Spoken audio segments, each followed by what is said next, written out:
Doctor Baburam Bhattarai.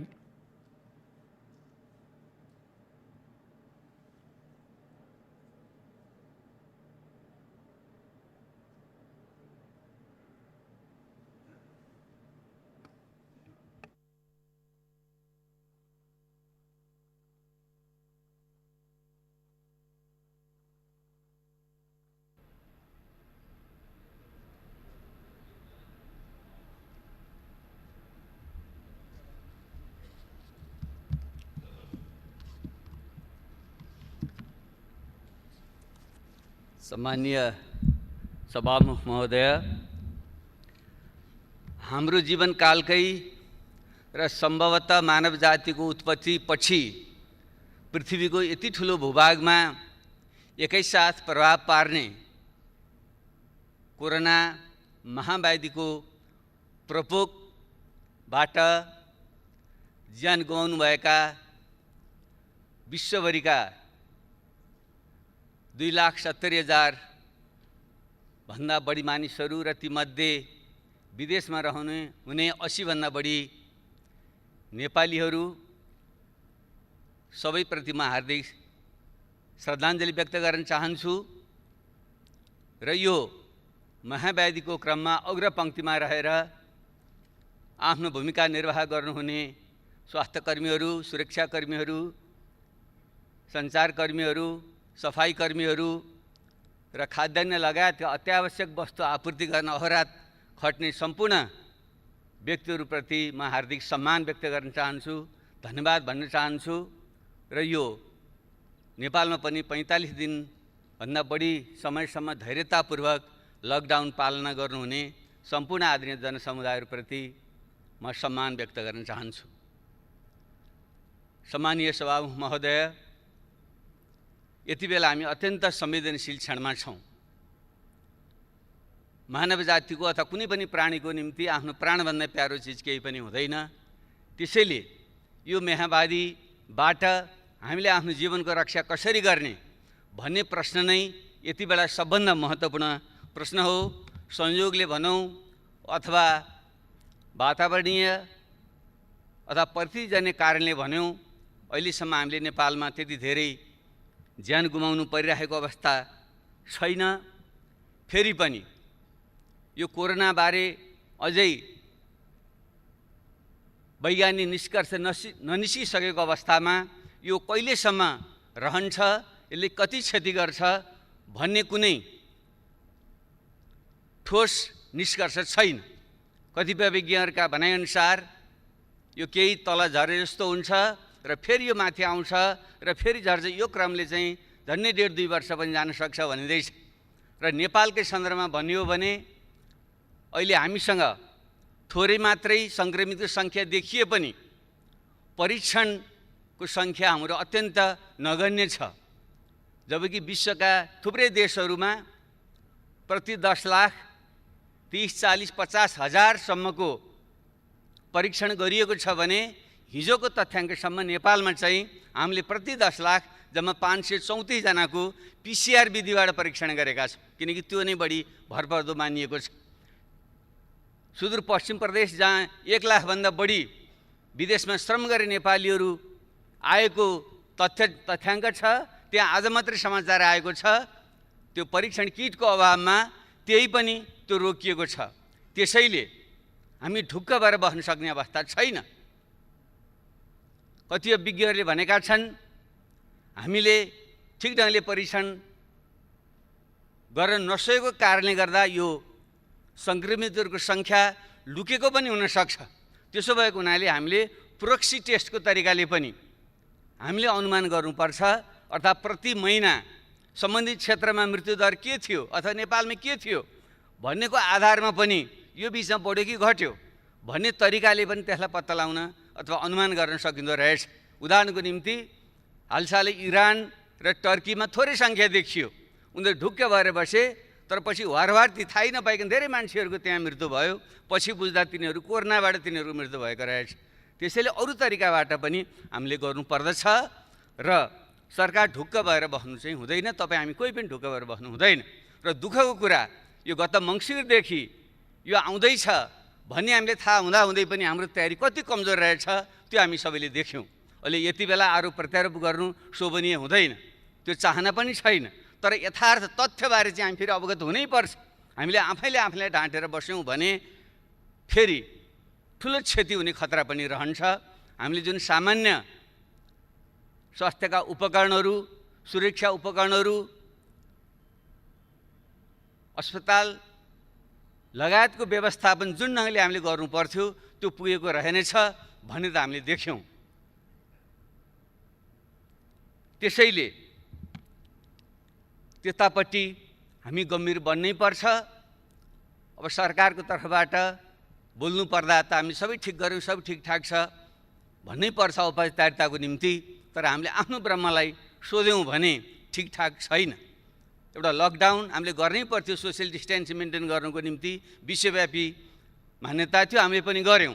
तर हामी कसरी गरिरहेका छौँ? किनकि हामीसँग खुला सिमाना छ, 60 लाखभन्दा बढी नेपालीहरू विदेशमा छन्। त्यसो भएको हुनाले अरूले जे गर्छन् हामीले पनि त्यही गर्नुपर्ने हाम्रो बाध्यता छ। एउटा लकडाउन हामीले गरेका छौँ।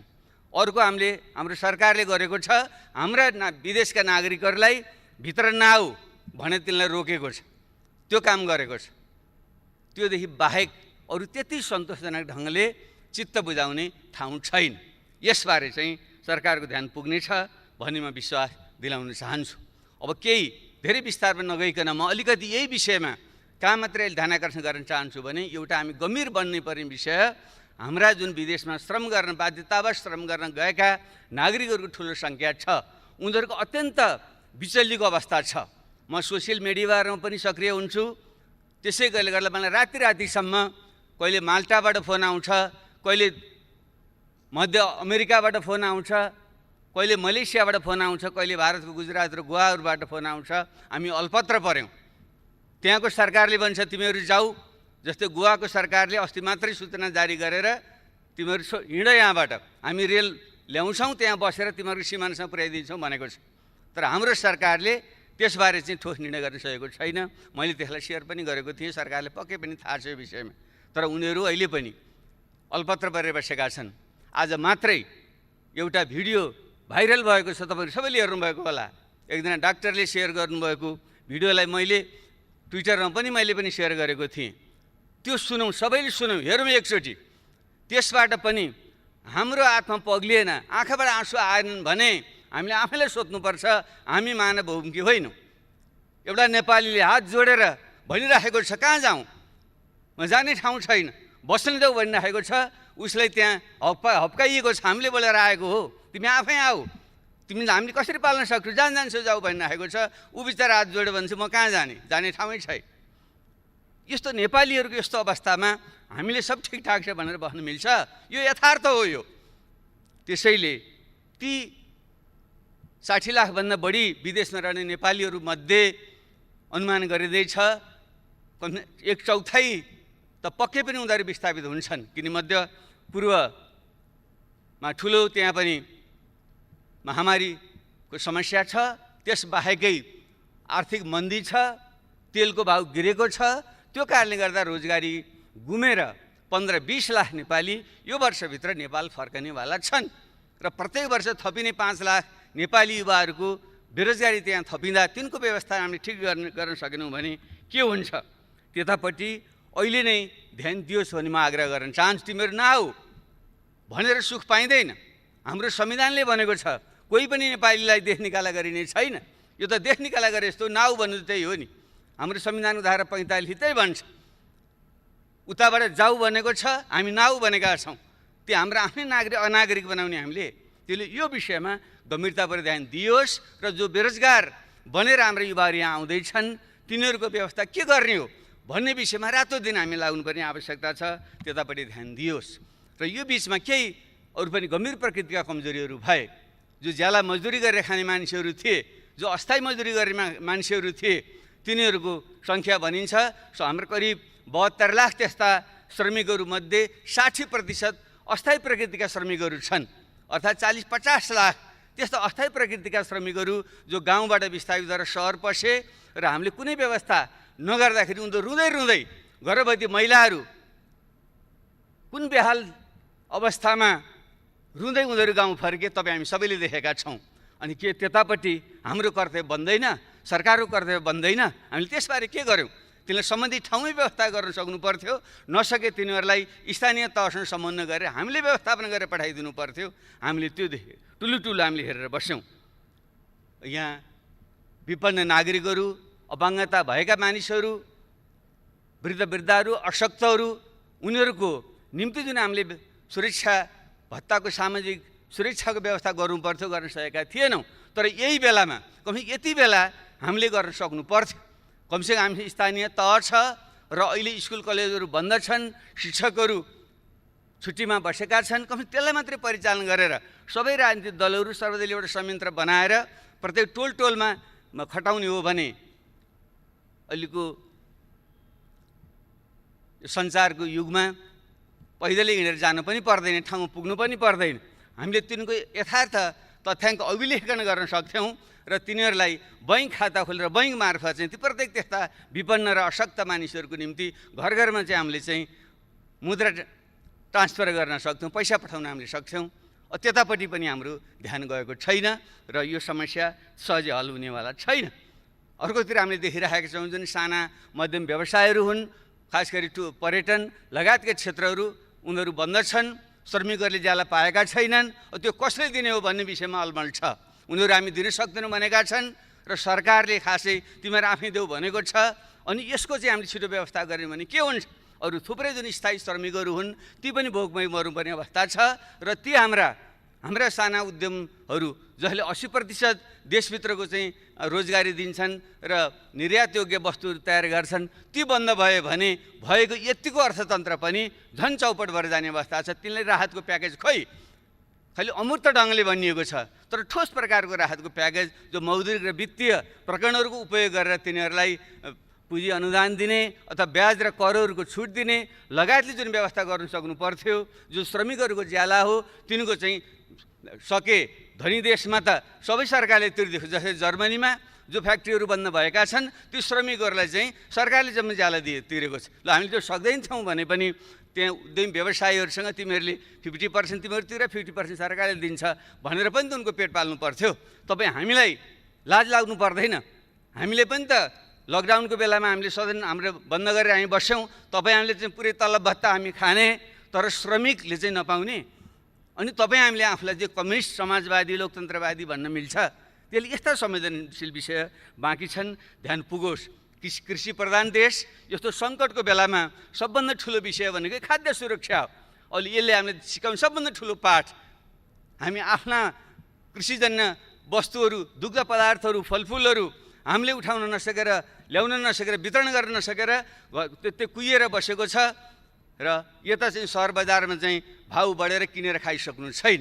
यसको व्यवस्था हामीले गर्न सक्दैनथ्यौँ भने यसमापट्टि पनि हाम्रो ध्यान चाहिँ पुगेको छैन। उत्पादन, सङ्कलन, वितरणको चाहिँ हाम्रो नेटवर्क के रहेछ यो त राम्रैसँग उदाहरण यो, अनि यसबाट पाठ सिकेर युद्ध स्तरमा हामी लाग्नु पर्दैन, त्यतापट्टि हाम्रो ध्यान पुगिरहेको छैन। र शिक्षा, झन्डै 64 लाखभन्दा बढी विद्यार्थीहरू अहिले लकडाउनमा बसिरहेका छन्। युवावस्थाको जुन उनीहरू कहिलो उमेर हुन्छ, उनीहरूले ठिक ढङ्गले ओरिएन्टेसन गरिएन भने उनीहरूमा मनोरोगहरू आउने बढी गम्भीर खतरा पनि रहन्छ। अलि सम्पन्न हुनेहरूले त डिजिटल प्रविधिको प्रयोग गरेर उनीहरूलाई भुलाएका छन्, पढाएका छन्। त्यो गरिब र मध्यम वर्गका मानिसहरू हुन् जहाँ चाहिँ टेक्नोलोजीको पहुँच छैन, त्यहाँ उनीहरू चाहिँ यदि लामो समय त्यत्तिकै खाली बस्नु पर्दा ती युवाहरू युवती हाम्रा छोराछोरी नानीहरूको चाहिँ अवस्था के होला? त्यसको हामीले के व्यवस्था गर्दैछौँ? अझ उल्टै अन्यथा नमान्नु होला, मैले मिडियामा सुनेको छु हाम्रो शिक्षा मन्त्रीले खुलेको भोलिपल्टै परीक्षा हुन्छ भनेर आतङ्कित जस्तो बनाइराख्नु भएको छ। के परीक्षा लिने बिचरा? उनीहरू आफै मनोरोगले चाहिँ ग्रसित हुने खतरा उनीहरूलाई भइसक्यो। त्यसैले म त सुझाव दिन चाहन्छु, यीको जुन परीक्षा छ त्यो लिन आवश्यकतै छैन। अब यसै पनि हाम्रो चाहिँ सेकेन्डरी एजुकेसन माध्यमिक शिक्षा 12 कक्षासम्म भइसकेपछि 10 कक्षाको परीक्षाको पनि खास अर्थ रहँदैन। त्यसैले स्कुलले आखिर फेरि पनि हामीले ग्रेड सिस्टममा गइसकेका छौँ भने उनीहरूलाई चाहिँ अब अहिले नै तिम्रो परीक्षा हुँदैन, आफ्नो स्कुलले जति नम्बर दिन्छ अब त्योभन्दा उच्च पढाइको व्यवस्था गर भनिदिने हो भने कमसेकम त्यो हाम्रा छोराछोरीहरू, नाति नातिनाहरू एउटा निष्फिक्री भएर उनीहरू बस्न सक्छन्। यस्ता सामान्य कुरामा पनि ध्यान पुगोस् भन्ने मेरो चाहिँ आग्रह छ। अब आर्थिक कति नोक्सान पर्छ भन्ने विषयको त सायद अब हामीले सरकारबाट तथ्य पनि आउला, जो अर्को हाम्रो प्री बजेट छलफल हुन्छ, बजेट छलफल हुन्छ, त्योतिर पनि हामी जाउँला। तर प्रारम्भमा मैले अहिले भन्नै पर्छ, तपाईँ हामी सबैको ध्यान जानुपर्छ, यो अबको यो अर्थतन्त्र साँच्चै नै विश्वव्यापी रूपमा नै भनिँदैछ। दोस्रो विश्वयुद्धपछिको सबभन्दा ठुलो मन्दी यो हुँदैछ। बेलायतले त हिजो मात्रै उनीहरूको ब्याङ्क अफ इङ्ल्यान्डले घोषणा गर्यो, जो 300 वर्ष पहिले जति बेलादेखि अभिलेखीकरण, आर्थिक अभिलेखीकरण सुरु भएको थियो, त्यति बेलादेखिको सबभन्दा ठुलो सङ्कट बेलायतको अर्थतन्त्रले बेहोर्दैछ उनीहरू भनेका छन्। त्यसै भएको हुनाले हाम्रो जस्तो कमजोर अर्थतन्त्रको अवस्था के होला सहजै अनुमान गर्न सकिन्छ।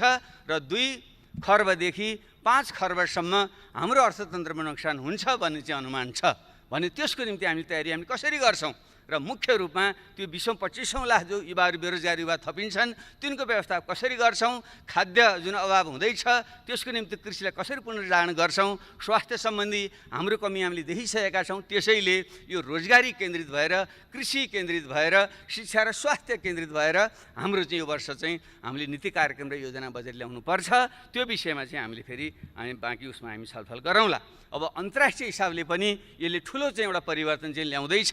कतिपयले भनिँदैछ अब पश्चिमको वर्चस्वको युग सिद्धियो र पूर्वतिर आयो पनि भनिँदैछ। आजको भोलि नआउला, तर प्रष्ट सङ्केत के देखियो भने अब विश्वमा चाहिँ अब चाहिँ आर्थिक केन्द्र पनि अब चाहिँ फेरिन्छ। त्यसले गर्दा लगानीका क्षेत्रहरू पनि फेरिन्छन् र भ्यालु जुन चेन हो, मूल्य श्रृङ्खला हो, त्यो पनि भत्किन्छ। त्यो हिसाबले हामी ठिक ढङ्गले बुद्धि पुर्याउन सक्ने हो भने खास गरी चीन र अमेरिका बीच जुन शीतयुद्ध, नयाँ ढङ्गको शीतयुद्धको देखिने सम्भावना देखिँदैछ र भारतसँगको चाहिँ हाम्रो जुन खुला सिमाना आदिको कारणले आर्थिक रूपमा चाहिँ बढी हामी अन्तर सम्बन्धित पर निर्भर जङ्गको छौँ। त्यसैले चीन, अमेरिका, भारतसँग चाहिँ यो नयाँ प्रकारको चाहिँ एउटा सम्बन्ध विकास गरेर भूराजनीतिको सन्तुलन गर्दै त्यो सङ्कट पछिको पुनर्निर्माणमा चाहिँ हामीले चाहिँ त्यहाँबाट विस्थापित भएका लगानीका जुन सम्भावना हुन्छन् हाम्रो देशमा आकर्षित गर्ने र हामीले नयाँ बनेका जुन मूल्य श्रृङ्खलाहरू हुन्छन् त्यसमा चाहिँ पेगिन गरेर त्योसँग जोडेर हाम्रो अर्थतन्त्रको नयाँ ढङ्गले चाहिँ विकास गर्ने पनि सम्भावना हुनसक्छ। त्यस हिसाबले पनि हाम्रो ध्यान पुगोस्। र अब मेरो एउटा आग्रह के छ भने हामी सबै देशभक्त हौँ। त्यसैले खेली एकले अर्काको चाहिँ राष्ट्रभक्ति, देशभक्तिमाथि शङ्का गरेर हामीले अनावश्यक ढङ्गले चाहिँ विभाजित हुने काम नगरौँ। कमसेकम यो सेसनको क्रममा, यो सदनको क्रममा विषयवस्तु उठ्नेवाला छ। अन्तर्राष्ट्रिय र क्षेत्रीय र यो जुन भूराजनीतिक खिचातानी छ यो अत्यन्त मुखरित भएर चाहिँ आउनेवाला छ। किनकि एमसिसीको विषय हामीले हल गरिसकेका छैनौँ र यतापट्टि आज मात्रै भारतका रक्षा मन्त्रीले कालापानी र लेपबाट उता मानस सरोवरसम्म जाने यात्रा मार्ग चाहिँ उहाँले चाहिँ घोषणा गर्नुभयो, उद्घाटन गर्नुभयो भन्ने कुरा आएको छ। जब त्यो क्षेत्र विभाजित छ भने दुई पक्षहरूमा एउटा सहमति नगरिकन एक पक्षहरूमा त्यो मार्ग खोलिदिँदाखेरि स्वतः नै त्यसले चाहिँ फेरि अर्को प्रकारको तनाव यहाँ सिर्जना गर्छ। यस्ता कुराहरूमा पनि हामीले राष्ट्रिय सहमति बनाएर एउटै आवाज बोल्ने र सरकारले सबैको विश्वास लिएर जाने गर्न सक्यो भने आगामी दिन यो सङ्कटलाई अवसरमा बदल्न सक्छौँ। नत्र यो खिचातानी तानातानीमा चाहिँ हामी चाहिँ झन् खराब अवस्थामा पर्न सक्छौँ। त्यतापट्टि ध्यान पुगोस्। र म अब एउटा अन्तिम र अति गम्भीर विषय चाहिँ म के भन्न चाहन्छु भने फेरि पनि अन्ततः पोलिटिक्स इन कमान्ड भन्ने गरिन्छ। सबै कुराको फैसला अन्ततः राजनीतिले नै गर्छ। तर अहिले यति बेला राजनीति र त्यसको नेतृत्व गर्ने यो सबभन्दा उच्च प्रतिनिधि संस्था, यसको नेतृत्व गर्ने निर्वाचित सरकारको छवि राम्रो छैन। तपाईँ हामी सबै पनि अहिले मान्छेहरूको एउटा हामीले बोलेको कुरा कसैले पनि अहिले विश्वास गर्दैन। राजनीतिज्ञ, सांसद आदि भनेकै सबै भ्रष्ट, गैर जिम्मेवार, सत्तालोलुप, पदलोलुप भन्ने खालको जुन एउटा बिम्ब बनेको छ यो अत्यन्त खतरनाक छ। हामी कति सत्य कति असत्य हामी आफैले ममा भनौँ, तर आम जनतामा यो पर्सेप्सन परिसकेपछि राजनीति पनि प्रति नै मान्छेको चाहिँ एउटा अविश्वास र आशंका, वितृष्णा फैलियो भने त्यसले ठुलो खतरा ल्याउन सक्छ। र तपाईँ हामीले लडेर ल्याएको जुन सङ्घीय लोकतान्त्रिक गणतन्त्र छ त्यो नै खतरामा परेर प्रतिगमनतिर जाने खतरा पनि हुन्छ। त्यसो भएको हुनाले राजनीतिकलाई ठिक ट्र्याकमा कसरी ल्याउने त्यतापट्टि हामीले ध्यान दिनु जरुरी छ। तर यो बिचमा पूर्ववक्ता साथीहरूले पनि सङ्केत गरिसक्नुभयो र अत्यन्त गम्भीर प्रकृतिका घटना घटेकै हुन्। हामी यस्तो मानवीय प्रश्नमा केन्द्रित हुने बेलामा हाम्रो देशको चाहिँ प्रमुख कार्यकारी नेतृत्व, सरकारको नेतृत्व रातभर पार्टी फुटाउने षड्यन्त्र गरेर बस्छ र संवैधानिक अङ्गहरू कब्जा गरेर आफ्नै मन खुसीले संवैधानिक अङ्गहरूका नियुक्तिहरू गरेर एउटा निरङ्कुशतातिर देखेर लान सक्छ भन्ने खालको जुन एउटा भाव पैदा भएको छ, जुन एउटा सोच विचार र प्रवाह भएको छ, यो चाहिँ हाम्रो लोकतन्त्रको निम्ति शुभ सङ्केत होइन। भलै संयोगले अब अथवा भनौँ दबाब स्वरूप पार्टीभित्रका बाहिरका अथवा चाहिँ प्रधानमन्त्री स्वयंको सोभिएको कारणले उहाँले त्यसलाई फिर्ता गर्नुभयो, आत्मालोचना कुरा आएको छ, त्यहाँहरूसम्म त्यो खुसीकै कुरा छ। तर समस्या त्यतिले हल चाहिँ हुँदैन। आखिर किन यस्तो बेलामा त्यही आफ्नो बहुमत सरकार छँदै त्यो पार्टी फुटाउने अध्यादेश किन जारी गर्नु पर्यो र संवैधानिक अङ्गमा हामीले ब्यालेन्स गर्नकै निम्ति भनेर हामीले त्यो चाहिँ एउटा निष्पक्ष रहोस् भनेर प्रमुख प्रतिपक्षी नेता लगायतको उपस्थितिमा भयो भने मात्रै त्यो स्वतन्त्र निष्पक्ष रहन्छ भनेर सल्लाह गरेर हामीले राखेको हो नि भने त्यसलाई भत्काउने पनि किन काम भयो भने यसले एउटा ठुलो अनिष्टको सङ्केत गर्छ। यसतर्फ चाहिँ त्यत्तिकै फिर्ता लिइहाल्ने भइगयो भनेर मात्रै यसलाई छोड्न सकिने विषय होइन। जबकि यदि अध्यादेश मार्फतै ऐन कानुन सम्बन्धन गर्नु थियो भने त अरू ठुला मुद्दा थिएनन्। शान्ति प्रक्रियाको त्यति ठुलो भाग टिआरसी र बेपत्ता आयोग जस्ता महत्त्वपूर्ण विषय अझै टुङ्गिया छैनन्। भर्खरै भन्नु अब पनि बल्ल त्यसबारे सहमति र विधेयक आउँछ कि भन्ने कुरा भइरहेको छ। 13 वर्ष भइसक्यो, 6 महिनाभित्र हल गर्ने भनेको कुरालाई हामीले हल गर्न नसक्ने, त्यसमा सहमति गरेर अध्यादेश ल्याउन सकिँदैन थियो।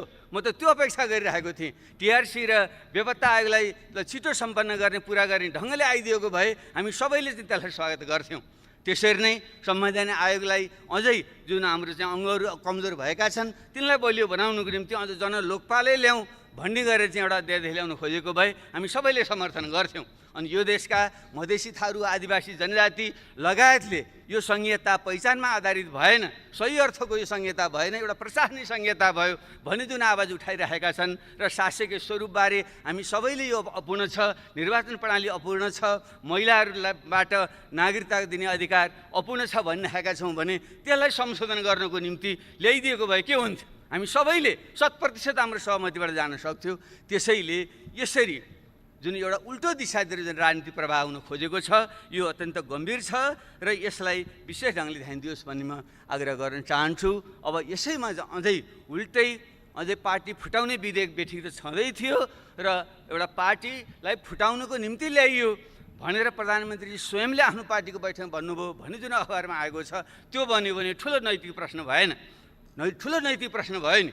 एउटा देशको प्रधानमन्त्री सबैको अभिभावक हो, यो लोकतन्त्रको रक्षक हो नि, प्रमुख रक्षक। यदि उसैले अर्को पार्टी फुटाउनलाई मैले यो अध्यक्ष ल्याएँ भन्नुभएको हो भने त गम्भीर प्रश्न हो नि, त्यहाँदेखि यो नैतिकताको विषय भन्दैन। र पछि जो सांसदको कुरा आयो, ल ठिक छ कति स्वेच्छाले आउनुभयो होला, कति आउनु बेलै पाटो, तर एउटा कमन सेन्सले पनि भन्छ नि लकडाउनको बेलामा यहाँदेखि महोत्तरी अथवा चाहिँ सर्लाही लगायत थुप्रै जिल्लाहरूमा चाहिँ धनुषा लगायतका जिल्लाहरूमा चाहिँ पुगेर सांसदहरूलाई चाहिँ यहाँ ल्याउनु किन पर्यो रातारात? भर्खरै निवृत्त भएका प्रहरीका प्रमुख, सरकारको अत्यन्त निकट मान्नुभएका व्यक्तित्वहरू उहाँ किन जानुभयो होला? न उहाँको कुनै नातागोता छ, न कुनै बिहाबारी छ, न मर्नु पर्नु छ, त्यो किन जानुभयो होला उहाँ? ल राति किन ल्याउनु भयो होला? यो कमन सेन्सको कुरा होइन। अब यसैलाई पनि ढाकछोपरे होइन भन्न मिल्छ? ल त्यसैले हामीले भन्यौँ यो बदलाको भावनाले भने होइन, तर कानुनी प्रक्रियाबाट यसलाई हल होस्, लोकतन्त्र रक्षा होस्, विधिको शासन होस् भनेर म आफै स्वयं पूर्व प्रधानमन्त्री धेरै साथीले पनि तपाईँ किन यस्तो हल्का भएको, किन गएको त्यो प्रहरीमा मुद्दा लिनु भनिरहनु भएको साथीहरूले, किन म सुरक्षाको निम्तिमा गइरहेको थिएँ, साथीहरू डराइरहनु भएको थियो। ल त्यसरी म त जेसुकै भए पनि अहिले मूर्ख पनि ठान्नुहोस्, हिजो अहिले जनयुद्ध गरेर आएको हुनाले त्यो अलिकति पनि परेर होला, मरिन्छ जाउँ भनेर म गएकै हो। तर त्यहाँ त्यो त कुनै पनि ढङ्गले एउटा जाहेरी पनि नलिने भन्ने हुन्छ। पूर्व प्रधानमन्त्री, पूर्व प्रधानमन्त्री र 1 दर्जन मन्त्री र सांसदहरू भएर जाँदाखेरि पनि प्रहरीले जाहेरी लिँदैन। किन लिनुहुन्न भन्दा लिन्न मात्रै भन्नुहुन्छ बिचरा, उहाँ आतङ्कित हुनुहुन्छ। किन लिनुहुन्न भने म लिन्न, किन लिनु 3 चोटिसम्म म लिन्न भन्नुहुन्छ उहाँले। अनि के गर्नु पर्यो त भने त्यो त ऐनमै लेखाएको छ नि, त्यहाँ यसपछि हामीले नलिएपछि कहाँ जानुपर्ने त्यहीँ जानुहोस् अरे भने यसरी चाहिँ आतङ्कित बनाएर संस्थाहरू सबै भत्काएर अनि देश बन्छ, लोकतन्त्र बलियो बन्छ। अब योभन्दा अझ गम्भीर कुरा के भयो भने अनि त्यसपछि के गर्ने? उल्टै हामीमाथि नै जो पीडित छ तिनीमाथि नै मुद्दा लगाइदिने र अनि विभिन्न ढङ्गले परोक्ष प्रत्यक्ष ढङ्गले पहल गर्ने। अब फच्चे गरौँ, तपाईँले फिर्ता लिनुहोस्, म पनि तपाईँ विरुद्ध फिर्ता लिन्छु। यही हो लोकतन्त्र। यो त गाउँमा उहिले हामी सुन्थ्यौँ नि, गाउँमा त्यस्तै खालको फटा खालका मानिसहरूले जो पीडित छ अनि त्यसैलाई मुद्दा लगाइदिने अनि त्यसपछि चाहिँ वाक्क दिक्क भएर अनि चाहिँ ल तेरो मुद्दा फिर्ता लिएँ भन्ने अनि आफ्नो उत्पीडन कायम राख्ने भने यही हो हाम्रो लोकतन्त्र, यही हो हाम्रो समाजवाद। त्यसैले सम्माननीय सभामुख महोदय, विषय अत्यन्त गम्भीर छ। म यसमा फेरि बढी म यो तिक्तता नहोस् भन्ने पनि म चाहन्छु, किनकि हामी सबै यो व्यवस्था फेल हुँदा हामी सबै फेल हुन्छौँ, लोकतन्त्र खतम हुँदा हामी सबै खतम हुन्छौँ र हाम्रो जीवनभरिको जुन यत्रो त्याग र बलिदान छ त्यो खेर जान्छ। त्यसैले हामीले आरोप प्रत्यारोपभन्दा पनि आत्मसमीक्षा गरौँ। म सम्माननीय प्रधानमन्त्रीज्यूलाई आग्रह गर्न चाहन्छु, उहाँले यदि साँच्चै नै आत्मनिरीक्षण र आत्मालोचनाको प्रक्रिया सुरु गर्नुभएको हो भने उहाँले यो गम्भीर जुन गल्ती कमजोरी र एक हदसम्म उहाँको समलता अथवा उहाँको निकटताको समलतामा गम्भीर लोकतन्त्र विरोधी गतिविधि चाहिँ हरकत भएको छ, कानुन विरोधी गतिविधि भएको छ, त्यसको चाहिँ एउटा तार्किक निष्कर्षमा पुर्याउनै पर्छ र त्यसलाई कुनै पनि प्रकारले संरक्षण चाहिँ दिनु चाहिँ हुँदैन र कानुनी तरिकाले त हारजित गर्न पनि सकिन्छ। आश र त्रास देखाएर संस्थाहरूलाई प्रभावमा पारेर यताको कुरा उता पनि पार्न सकिन्छ, तर राजनीतिमा नैतिकता भन्ने कुरो धेरै ठुलो कुरो हुन्छ। त्यसले सामान्य प्रधानमन्त्रीज्यूको जुन खालको उचाइ उहाँले प्राप्त गर्नुभएको छ, उहाँसँग मेरो चाहिँ विनम्र आग्रह छ, हामीले सत्तामा कति समय बस्यौँ भन्ने आधारमा मान्छेले मूल्याङ्कन गर्दैन। यो देशमा धेरै 38 जना प्रधानमन्त्री भइसके कसो सम्झना गर्छ मान्छेले? बिपी कोइराला 1 जनाको मान्छेले सम्झना गर्छ, अरू धेरैको त नाम पनि आउँदैन। म पनि प्रधानमन्त्री भइटो बोलेको मान्छे, मलाई थाहा छैन कति बेलासम्म मान्छेले सम्झन्छन्। त्यसले कुर्सीमा बस्दैमा पद ठुलो होइन, मान्छेले के सत्कर्म गर्यो त्यसको आधार। महात्मा गान्धी कहिले कुर्सीमा बसेनन्, उनलाई सम्झन्छन् मान्छेहरूले। जयप्रकाश नारायण कहिले बसेनन्, उनलाई सम्झन्छन् मान्छेले। हाम्रै देशमा इतिहासमा गौतम बुद्ध युवराज थिए, गद्दीमा बसेर रजाइ गर्न सक्थे, छोडेर गए, गद्दी छोडेर गए, उनी महान भए। तर उनका बाउको नाम सोध्यौँ भने उनका बाउ राजा थिए, उनको नाम कसैले पनि सम्झँदैन। त्यसैले कुर्सीमा बसेर सत्ताको प्रयोग गरेर महान भइँदैन। त्यसैले नैतिक आचरण ठुलो हुन्छ। यस निम्ति मेरो सम्मानीय प्रधानमन्त्रीसँग आग्रह छ, तपाईँ जुन उचाइमा पुग्नुभएको छ त्यहीँ रहनुहोस् र तपाईँले अनावश्यक ढङ्गले यस्ता प्रकारको गतिमा संलग्न हुँदा तपाईँले आफैमाथि पनि अन्याय भएको छ। तपाईँ रोगले जीर्ण भएको शरीरलाई तपाईँले चाहिँ आराम दिनुपर्छ र यो लोकतन्त्रलाई बचाएर तपाईँ आफ्नै एउटा छविलाई पनि बचाएर अगाडि बढ्नको निम्ति तपाईँले राजीनामा दिनु नै उपयुक्त हुन्छ। त्यो नै एउटा उचित निकास हुन्छ र त्यसले नै समाजलाई, देशलाई अगाडि बढाउन सक्छ र तपाईँको उचाइ पनि कायम रहन्छ, लोकतन्त्र सुनिश्चित हुन्छ र देशले नयाँ दिशा पक्रिन चाहिँ सक्छ। मेरो उहाँसँग विनम्र आग्रह छ। प्रश्न उठ्छ उहाँपछि विकल्प के हुन्छ भन्ने छ। यो मेरो निजी विचार हो, मेरो एउटा निजी विचार हो। हामी पूर्व प्रधानमन्त्रीहरू सबैले हामीले कुनै पनि प्रकारको इच्छा आकाङ्क्षा नराखौँ, हामी दावेदार नबनौँ, हामीले चाहिँ दिशानिर्देश गरौँ, सहयोगको भावना गरौँ। राजनीतिबाट अलग हिँड्ने सन्यास लिने भने होइन, राजनीति महत्त्वपूर्ण विषय हो। देशको सम्पूर्ण समाजको त्यसलाई नेतृत्व गर्ने भनेको राजनीतिले हो। त्यसले राजनीतिबाट सन्यास लिएर सुख पाइँदैन। यसमा त असल मान्छेहरू, सक्षम मान्छे ल्याउनुपर्छ। तर हामी 60-65 उमेर नाइसकेका मान्छेहरूले लोभ नगरेर अब प्रत्यक्ष कार्यकारी भूमिकामा हामी नरहने अथवा प्रधानमन्त्रीको दावेदार हामी नबन्ने र हामीले अरूलाई सघाउने, नयाँ पुस्तालाई अगाडि ल्याउने, पुस्तान्तरण गर्ने दिशातिर हामी गयौँ भने देशले निकास पाउँछ, राजनीतिक निकास पाउँछ, लोकतन्त्र सुनिश्चित हुन्छ। मलाई यही बाटो नै उपयुक्त लाग्छ र यस सन्दर्भमा पूर्ववक्ता साहिलले थोरै सङ्केत गर्नुभयो। अब हामीले हिमाल, पहाड, तराई, मधेसलाई जोडेर देशको राष्ट्रिय एकता सुदृढ गर्दै देशलाई सुशासन समृद्धिको दिशामा लिएर जाने हो भने एउटा बहुदलीय लोकतन्त्रभित्र प्रतिस्पर्धाको सँगसँगै न्यूनतम कुराहरूमा चाहिँ राष्ट्रिय सहमति गर्ने ढङ्गले एउटा बिपी कोइरालाले पनि हुन त कुन परिवेशमा भन्नुभयो, राजासँगै मेलमिलाप त उपयुक्त मलाई लाग्दैन, तैपनि हामी एउटा राष्ट्रिय विषयमा एक हौँ भन्ने जुन उहाँले कुरा राख्नुभएको थियो। त्यसैले बिपी कोइराला, पुष्पलाल, रामराजा प्रसाद सिंह उहाँहरूको जुन हामीले सम्मान गर्छौँ, उहाँ कुनै ठुला पदमा धेरै समय बसेर होइन। बिपी पनि जम्मा 18 महिना बस्नुभयो, पुष्पलाल कहिले पनि सत्तामा बस्नु भएन, रामराजा प्रसाद सिंह पनि त्यो एकचोटि राष्ट्रिय पञ्चायतमा स्नातकबाट निर्वाचित हुनु बाहेक उहाँ पनि कहिले पनि सत्तामा चाहिँ कहिले पनि रहनु भएन। तैपनि हामीले सम्मान गर्छौँ। त्यसो भएको हुनाले उहाँको स्पिरिटलाई हामीले कदर गर्दै काङ्ग्रेस, कम्युनिस्ट, समाजवादी र पहिचानवादी सब शक्तिहरूको बिचमा एउटा राष्ट्रिय मिलमिलाप कायम गर्नको निम्ति नयाँ ढङ्गले अगाडि बढौँ र त्यसै क्रममा नै अहिले हामीले जनता समाजवादी पार्टी निर्माण हामीले गरेका छौँ। यो एउटा राम्रो लोकतान्त्रिक स्पेस तयार होस् भन्ने चाहिँ हाम्रो चाहिँ आग्रह छ। हाम्रो कुनै पनि अवस्थामा तपाईँहरूसँग यो सरकारी गिरोस् र फेरि हामीले चाहिँ चाहे थापेर सरकारमा जाउँ भन्ने हाम्रो कुनै पनि हाम्रो मनसा छैन, हुन सक्दैन। र तपाईँहरूले नेतृत्व परिवर्तन गरेर ठिक ढङ्गले चाहिँ आफ्नै पार्टीका असल मान्छेलाई अगाडि बढाउनुहोस्। 5 वर्षलाई चाहिँ तपाईँहरूले चाहिँ जनताले जनादेश दिएका छन्। हाम्रो त्यहाँ कुनै पनि खालको दाबी हाम्रो चाहिँ हुँदैन, तर एउटा राष्ट्रिय मेलमिलाप, महत्त्वपूर्ण राष्ट्रिय मुद्दामा चाहिँ मेलमिलाप कायम गरेर अगाडि जाउँ। त्यसको निम्ति हामीले जुन रेशम चौधरी एउटा थारूहट आन्दोलनका एउटा बिम्ब प्रतीक हुनुहुन्छ, उहाँलाई जेलमा राख्नु उपयुक्त छैन। हिजो झापा आन्दोलनको क्रममा हाम्रै प्रधानमन्त्रीजी 14 वर्ष बस्नुभयो, माओवादी जनयुद्धको क्रममा थुप्रै मान्छेहरू बस्नुभयो र काङ्ग्रेसका साथीहरू थुप्रै बखत जेलमा पनि बस्नुभयो। तर राजनीतिक मुद्दा भएको कारणले अन्ततः हामीले ती मुद्दाहरू हामीले खारेज गरेका थियौँ, फिर्ता लिएका थियौँ। त्यसले रेशम चौधरीको मुद्दा पनि त्यो थारूहट आन्दोलनको, थारू विद्रोहको क्रममा भएको घटना हो, दुःखदायी घटना हो, धेरै मान्छेको ज्यान राम्रो होइन। त्यसलाई हामीले फिर्ता लियौँ भने ठुलो एउटा थारू समुदाय जोडिन पुग्छ। त्यसरी नेत्रविक्रम चन्दको समूह जो माओवादी आन्दोलनकै एउटा चाहिँ रेडिकल विङ त्यो थियो र अगाडि जुन बढेको छ, भलै त्यो बाटो ठिक छैन, त्यो सफल पनि हुँदैन, तर उनीहरू पनि यो कोरोनाको यस्तो अस्तव्यस्त भएको बेलामा उनीहरूलाई पनि आउने एउटा निकास चाहिँ दिँदा राम्रै हुन्छ। त्यसैले उनलाई पनि एउटा जनरल एमनेस्टी क्षमादान दिएर उनीहरूलाई पनि खुला गरिँदा हुन्छ। भर्खर अस्ति मात्रै सुने अनिल बिरै, हामी सबैले चिन्छौँ, राम्रो चाहिँ साहित्य र कलाकार खट्ने मान्छे हुन्, उनी घाइते थियो, उपचार गराउँदै थिए चितवनमा, उनलाई चाहिँ गिरफ्तार गरेर राखियो भने मैले सुने। यस्तो प्रकारको गतिविधि गरेर राम्रो चाहिँ हुँदैन। खास गरी हाम्रो पूर्व माओवादी साथीहरू नै अहिले चाहिँ सत्तामा हुनुहुन्छ, गृहमन्त्री हुनुहुन्छ, उहाँलाई व्यक्तिगत रूपमा पनि चिन्नुहुन्छ। त्यसैले त्यो एउटा माहौल बनाउँदा उपयुक्त हुन्छ।